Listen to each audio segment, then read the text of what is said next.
સિદ્ધ વૈષ્ણવના શ્રી હરિરાય મહાપ્રભુજી 4 લક્ષણ આપે છે. પહેલું લક્ષણ કહ્યું ગુણગાન, સતત જેના મુખમાં પ્રભુનું ગાન થતું હોય. બીજું લક્ષણ આપ્યું દુઃખ ભાવનું. પહેલું ગુણગાન, સ્વયં મહાપ્રભુજી નિરોધ લક્ષણમાં કહે છે ને, ગુણગાને સુખાવાપ્તિ ગોવિંદસ્ય પ્રજાયતે યથા તથા સુકાદીનામ નૈવાત્મની કુતોન્યતઃ. ગુણગાનમાં જે સુખ મળે છે એ સુખદેવજી આદિ નિરાકાર બ્રહ્મના ઉપાસકોને પણ અનુભવ થતો નથી. સુખદેવજી પહેલા નિરાકાર બ્રહ્મના ઉપાસક હતા, પણ વ્યાસજી પોતાના શિષ્યોને જે પ્રસિદ્ધ કથા છે એનો વિસ્તાર નથી કરતો. બરહા પીડમ આદિ શ્લોકોનું ગાન કરીને શિષ્યોને મોકલ્યા વનમાં.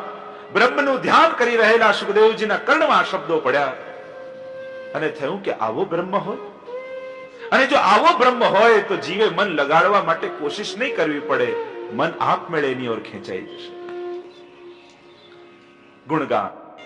બીજું કહ્યું દુઃખ ભાવનમ, સતત મનમાં તાપ ભાવ, વિરહ ભાવ વૈષ્ણવના મનમાં હોય. ત્રીજું કહ્યું દૈન્યમેવ ચ, દીનતા. ગુણગાન કરો તો વિરહ થાય, વિરહ કરો તો દીનતા આવે. અને ચોથું કહ્યું તથા ત્યાગ, અને દીનતા આવે એટલે ત્યાગ સહજ થઈ જાય. મનમાં થાય કે આ તો બધું જ પ્રભુનું છે, મને તો સાચવવા પ્રભુએ આપ્યું છે, હું માલિક નથી પણ ટ્રસ્ટી છું.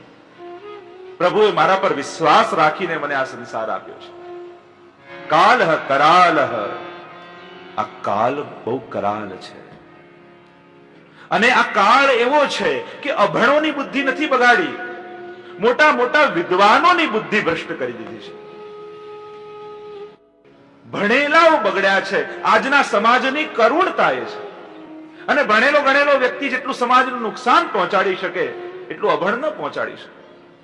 આ 9/11 આદિ બધું થયું એ બી ભણેલા હતા.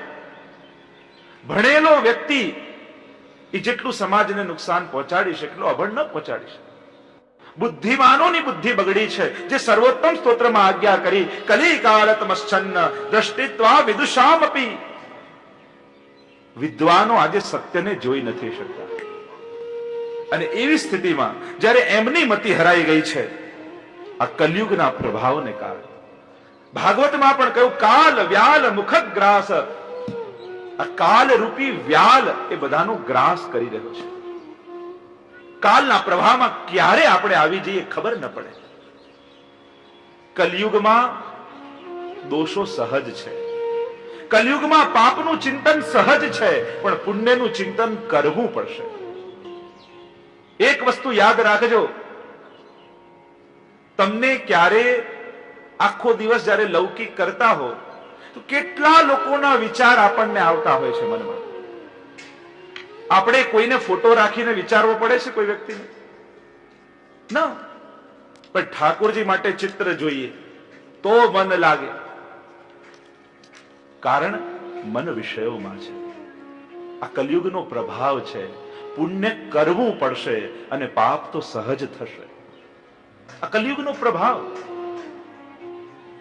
તમારા ઘરે કોઈ મહેમાન આવ્યું હોય ને, એની ચિત્તની વૃત્તિ કેટલામાં છે જાણવું હોય ને તો બહુ કઈ એને અખતરા કરવાની જરૂર નથી. એને ખાલી ટીવી નું રિમોટ આપી દેવાનું અને કઈ ચેનલ એ સેટ કરે છે એના પરથી ખબર પડી જાય કે આ કેટલામાં છે.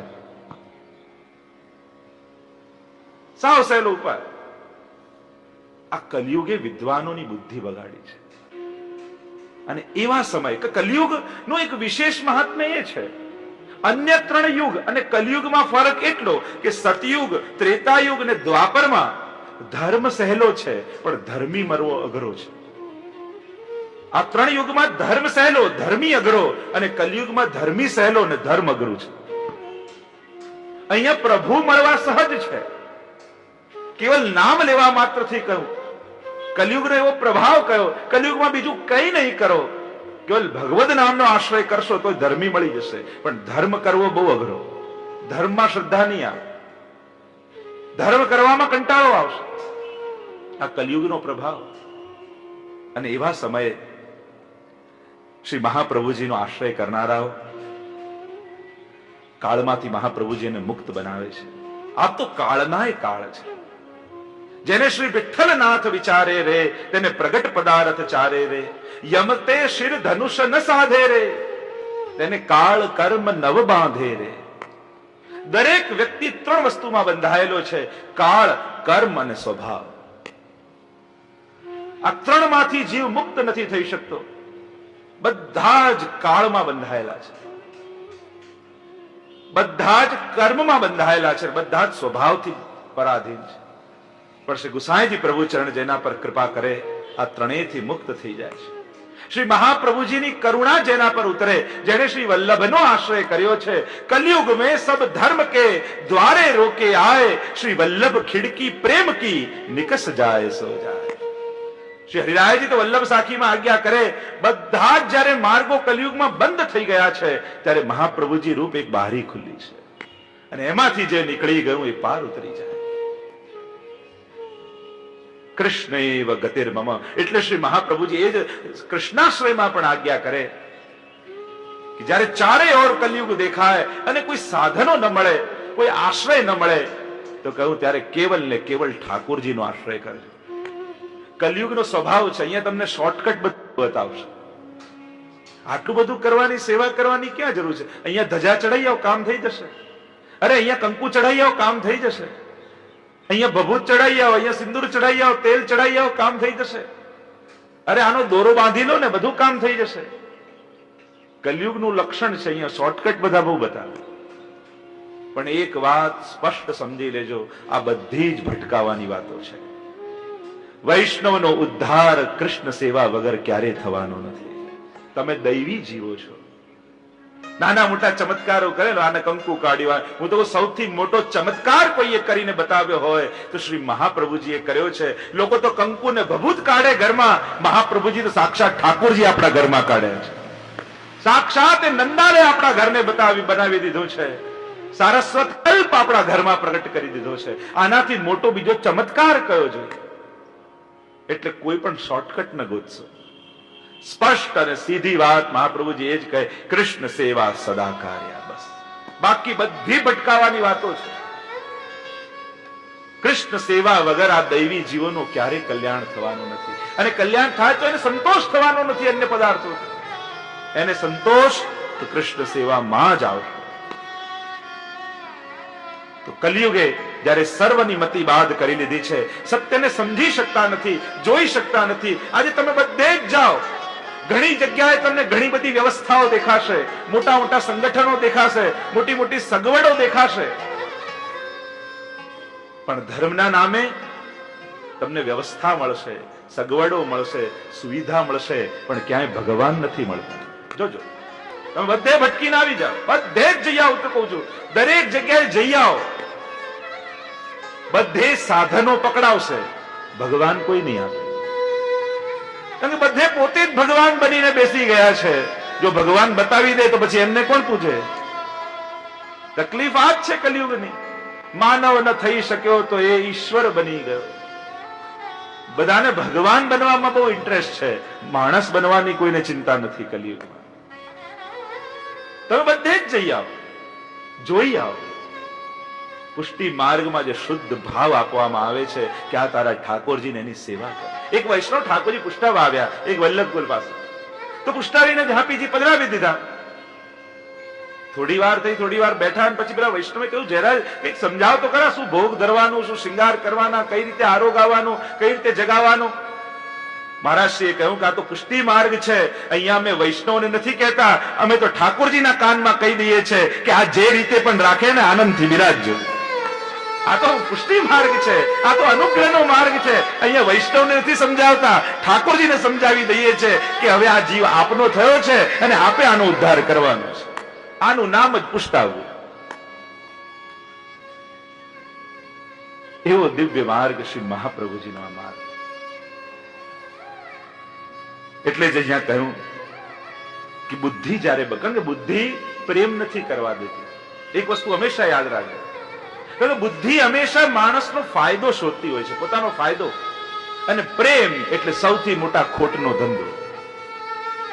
પ્રેમમાં તો ઘસાવાનું જ હોય, પ્રેમમાં તો આપવાનું જ હોય. એટલે બુદ્ધિ પ્રધાન વ્યક્તિ જલ્દી સેવામાં ન જોડાઈ શકે.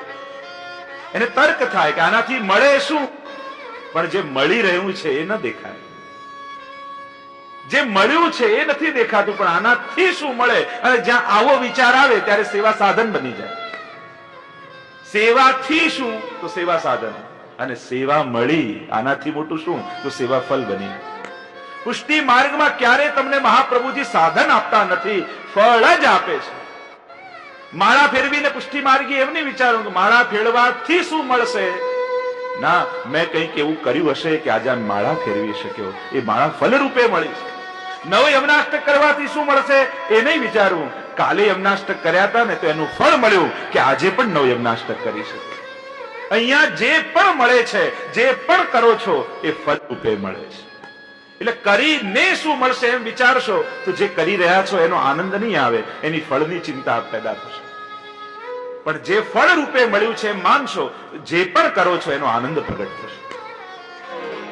સત્સંગ દુર્લભ છે, કારણ એને મેળવવો પડતો હોય છે. હંમેશા એ વસ્તુ યાદ રાખજો, જીવનમાં દરેક ઉત્તમ વસ્તુ આપણે મેળવવી પડતી હોય છે, અને ખરાબ વસ્તુઓ સામેથી આવતી હોય છે. જેટલી પણ ખરાબ વસ્તુઓ જીવનમાં છે, દુર્ગુણો છે, દુસ્સંગ છે, એ સામેથી આવશે. અને સત્સંગ માટે તમારે જવું પડશે, કોશિશ કરવી પડશે. આપણે હંમેશા ઊંધું વિચારીને બેઠા હોઈએ છીએ કે સત્સંગ તો ઠાકોરજી કૃપા કરશે ને ત્યારે મળશે, સેવા તો ઠાકોરજી કૃપા કરશે ને ત્યારે સામેથી એ પધારશે. ના, એ મેળવવાની કોશિશ કરવી જોઈએ. લૌકિક સામેથી આવશે અને અલૌકિક મેળવવું પડશે. આ સદાય મનમાં વાત બાંધી રાખજો. અલૌકિક મારે પ્રાપ્ત કરવાનું છે, મળવાનું નથી. આ ભાવ રાખો.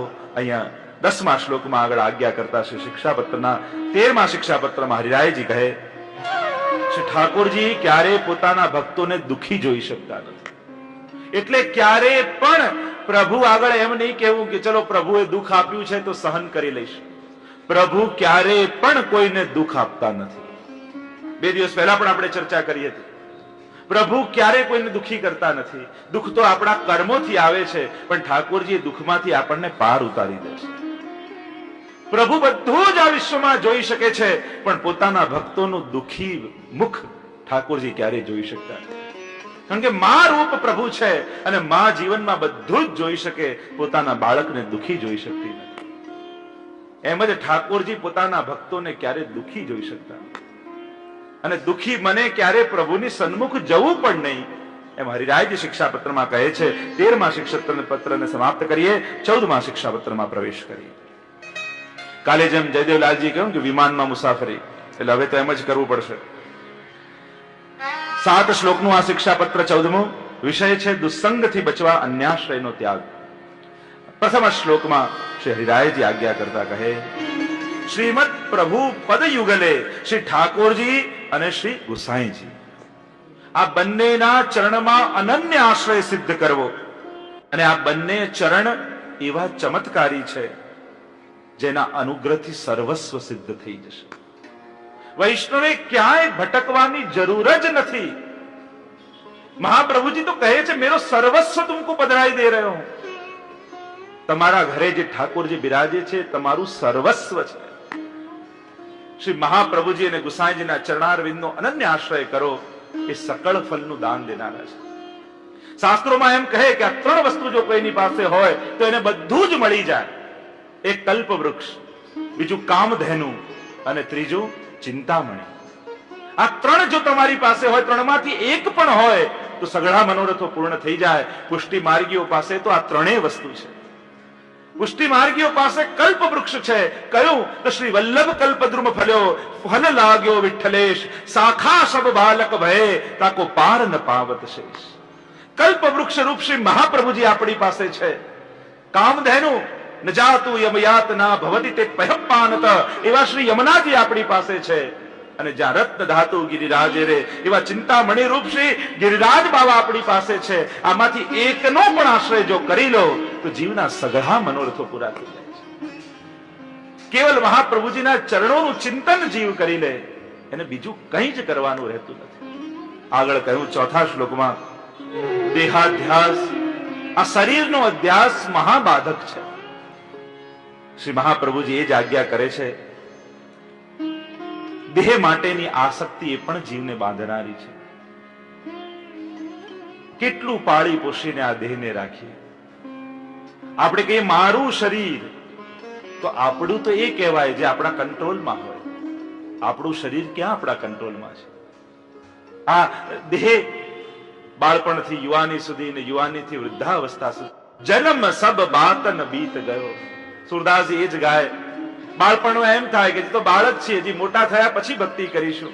યુવાની થાય એટલે ગૃહસ્થાશ્રમમાં પ્રવેશ કરે, લૌકિક વિષયો અને ધન કબાઓમાં જાય.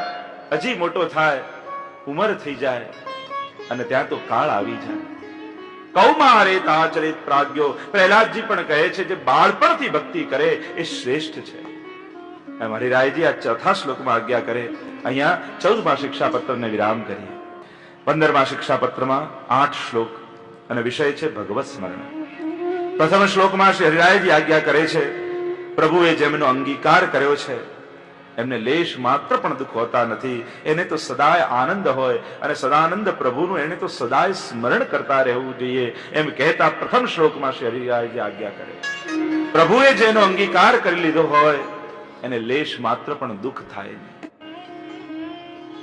દુઃખ આવે નહીં એમ કહેતા નથી. જો દુઃખ આવવું કે ન આવવું એ આપણા હાથમાં નથી, પણ દુઃખી થવું કે ન થવું એ કદાચ આપણા હાથમાં છે. દુઃખ આવવું કે ન આવવું એ આપણા હાથમાં નથી, પરિસ્થિતિઓ આપણા હાથમાં નથી, પણ દુઃખી થવું કે ન થવું એ કદાચ આપણા હાથમાં છે. એ આપણી સમજણ પરિસ્થિતિઓને ઉકેલવાની. હું ઠાકોરજીને અંગીકાર થયો છું, હું પ્રભુનો છું. આ ભાવના જ્યારે જીવનમાં દ્રઢ રૂપે જીવ સ્વીકારી લે તો એના જીવનમાં ક્યારેય દુઃખ રહેતું નથી. 84,252 વૈષ્ણવની વાર્તામાં જુઓ, મહાપ્રભુજીના શરણે આવ્યા, ઠાકોરના શરણે આવ્યા એટલે કોઈ એવો ચમત્કાર દેખાતો નથી કે બધું ગોઠવાઈ ગયું હોય, બધું અનુકૂળ થઈ ગયું હોય, ધંધો વધી ગયો હોય, લૌકિક વધી ગયું હોય, બહુ ધન આવી ગયું હોય. અશેષ ભક્ત સંપ્રાર્થ ચરણાબ્જ રજો ધન. આ ભગવદીઓ માટે તો મહાપ્રભુજીના ચરણોની રજત સર્વસ્વ ધન બરાબર છે. ઠાકોરજી આપે છે, ના નહીં, બધી અનુકૂળતા આપે છે, પણ જો જીવ એ અનુકૂળતાથી વિસ્મૃત થઈ જવાનો હોય, પ્રભુને ભૂલી જવાનો હોય, તો પછી પ્રભુ લૌકિકમાં બહુ એને સુખ આપતા નથી. કારણ એનો બગાડ થવાનો છે. એટલા માટે 84,252 જુઓ, જે પણ મળ્યું એટલે જ આપણે ત્યાં શબ્દ છે કે આમને ત્યાં દ્રવ્યનો સંકોચ છે.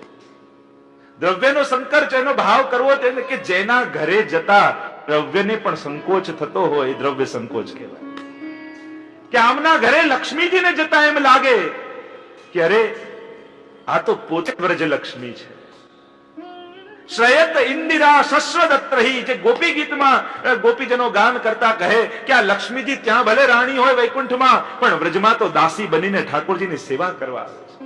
એમ કુંભનદાસજીને ત્યાં કચરો નીકળતો, એમાંથી અનેક રત્નો નીકળતા, અને પોતાની ભત્રીજીને કહેતા કે આ તો બગાડ છે અને બહાર કાઢ. આ બુદ્ધિને બગાડશે. દ્રવ્યને પણ જેના ઘરે સંકોચ થઈ રહ્યો છે જતા કે મારો નાથ અહીંયા બિરાજે છે, હું કેમ કરીને પ્રવેશ કરું. મહાપ્રભુજી જેનો અંગીકાર કર્યો હોય એને તો ઠાકોરજી જેના ઘરે બિરાજતા હોય એને તો સદાય આનંદમાં રહેવું જોઈએ. કારણ મારા ઘરે ઠાકોરજી બિરાજે છે. એના મનમાં ઉદાસી ના હોય, ચિંતા ના હોય. આપણે બધા ચિંતા રાખીએ કે ઠાકોરજી પધરાઈ લઈશું પછી તો બહુ જવાબદારી થઈ જાય, બંધાઈ જઈએ. આ બંધાવા માટે નથી, છૂટવા માટે છે. ઘણા લોકો કે બ્રહ્મસમન લઈએ પછી તો બંધાઈ જવાય. અરે બંધાવા માટે નહીં, છૂટવા માટે છે. શરણાગતિ એ તો ઠાકોરજીનું બંધન છે, જીવની તો મુક્તિ છે. તમે શરણાગત થઈ જાઓ એટલે તમે મુક્ત થઈ ગયા, ઠાકોરજી બંધાઈ ગયા તમારી જોડે. આગળ કહું, પ્રભુ જે જીવનો અંગીકાર કરે અને એ જીવને વિયોગથી સંતપ્ત કરી પ્રભુ શ્રી મહાપ્રભુજી પ્રગટ રૂપે ઠાકોરજી એના હૃદયમાં બિરાજે અને સદા એના ચિત્તમાં પ્રભુનું સ્મરણ રહે.